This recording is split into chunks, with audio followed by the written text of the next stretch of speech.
निर्गमन अध्याय 34। निर्गमन अध्याय 34। फिर यहोवा ने मूसा से कहा, पहली तख्तियों के समान पत्थर की 2 और तख्तियां गढ़ ले। तब जो वचन उन पहली तख्तियों पर लिखे थे, जिन्हें तूने तोड़ डाला, वे ही वचन मैं उन तख्तियों पर भी लिखूंगा।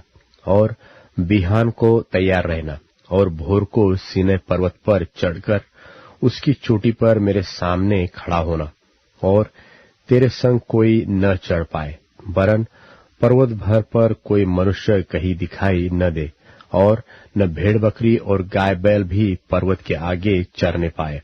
तब मूसा ने पहली तख्तियों के समान 2 और तख्तियां गढ़ी, और बिहान को सवेरे उठकर अपने हाथ में पत्थर की वे 2 तख्तियां लेकर यहोवा की आज्ञा के अनुसार सीनै पर्वत पर चढ़ गया।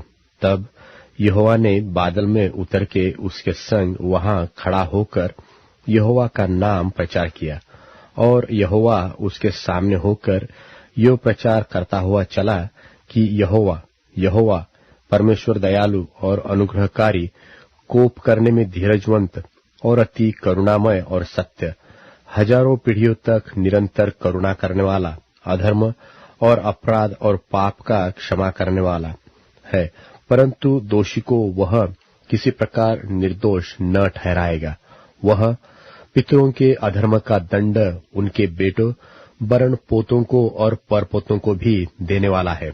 तब मूसा ने फुर्ती कर पृथ्वी की ओर झुककर दंडवत की, और उसने कहा, हे प्रभु, यदि तेरे अनुग्रह की दृष्टि मुझ पर हो, तो प्रभु हम लोगों के बीच में होकर चले। ये लोग हठीले तो है, तो भी हमारे अधर्म और पाप को क्षमा कर, और हमें अपना निज भाग मान के ग्रहण कर। उसने कहा, सुन, मैं एक वाचा बांधता हूं, तेरे सब लोगों के सामने मैं ऐसे आश्चर्य कर्म करूंगा जैसा पृथ्वी पर और सब जातियों में कभी नहीं हुआ। और वे सारे लोग जिनके बीच तू रहता है, यहोवा के कार्य को देखेंगे, क्योंकि जो मैं तुम लोगों से करने पर हूं वह भययोग्य काम है। जो आज्ञा मैं आज तुम्हें देता हूं उसे तुम लोग मानना।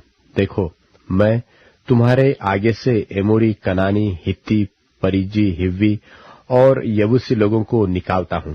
इसलिए सावधान रहना कि जिस देश में तू जाने वाला है उसके निवासियों से वाचा न बांधना, कहीं ऐसा न हो कि वह तेरे लिए फंदा ठहरे, वरन उनकी वेदियों को गिरा देना, उनकी लाठों को तोड़ डालना और उनकी अशेरा नाम मूर्तियों को काट डालना, क्योंकि तुम्हें किसी दूसरे को ईश्वर करके दंडवत करने की आज्ञा नहीं, क्योंकि यहोवा जिसका नाम जलनशील है वह जल उठने वाला परमेश्वर है ही।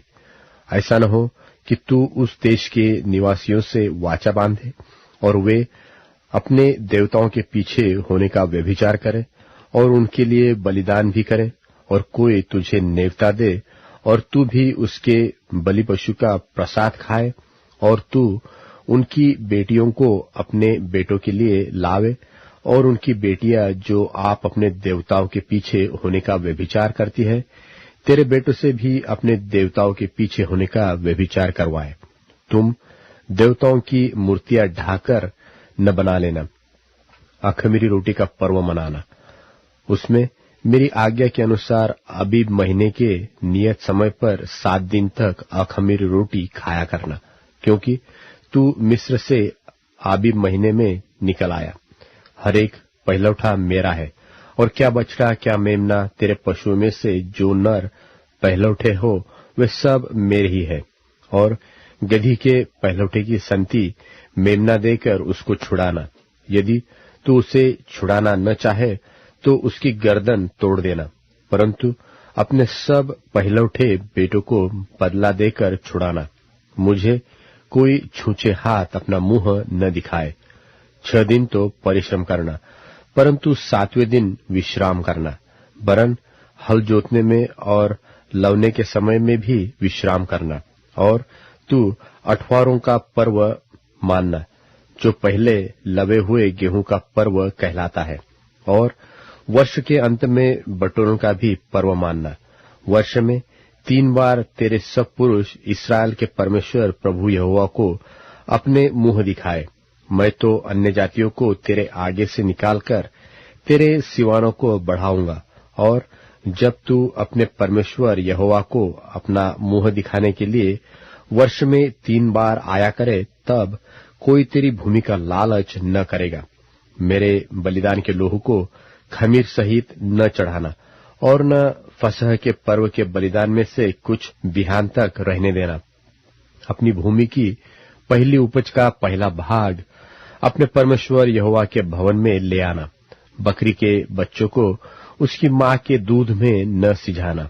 और यहोवा ने मूसा से कहा, ये वचन लिख ले, क्योंकि इन्हीं वचनों के अनुसार मैं तेरे और इस्राएलियों के साथ वाचा बांधता हूं।